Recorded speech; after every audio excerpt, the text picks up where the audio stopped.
At a House Rules Committee hearing on September 2nd, Congresswoman Scanlon questions fellow Democrat Representative Garcia about the DOJ's redactions in the Epstein files and why they're there. Watch the full exchange right here. Are there redactions in those materials? There are appropriate redactions. We'll be able to review the full materials. There'll be some opportunity to review the materials without some redactions from the committee staff and committee members that don't put any of the victims in harm's way. But there are some, again, the reality about the materials, though, is there's nothing really with a small amount, a couple thousand pages of new information. I mean, all the information was first given to right-wing influencers back in February, and then has been released to the public, whether it's been through the media or other ways. And so we can get the full files today. We know the DOJ has them.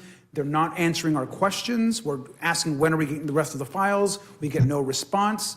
And to clarify one thing, Ms. Scanlon, I think it was said earlier by another member of the committee that we're somehow opposing this resolution, or we're not opposing anything.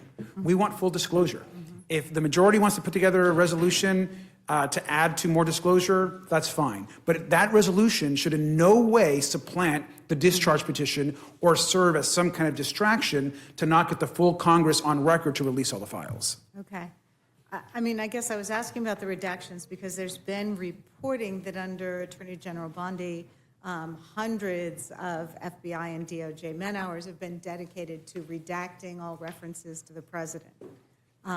So is there anything to indicate that the materials you've received thus far contain some of those redactions? So we believe that the materials that we've received so far there are redactions in there. We are reviewing some of those redactions. Currently, the team still is. But we believe that again, that a vast majority of those documents are actually not presenting any new information.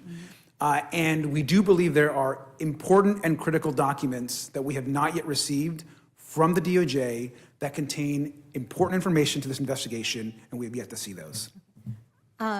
Do you have explanations for the redactions that you have seen thus far? Have those been provided by DOJ? We do have some explanation of some of the redactions, but there are no documents in what we have been presented that are of concern as it relates to redactions. I'm just concerned because that is one of the pieces of the Massey underlying legislation, which is that to the extent the DOJ turned over any materials, it would have to explain any redactions or claims of privilege or whatever. But that's important, certainly in future documents. So as more documents come forward, ensuring that that is a piece of it is going to be important. For more congressional news, stay tuned to Congress Clips.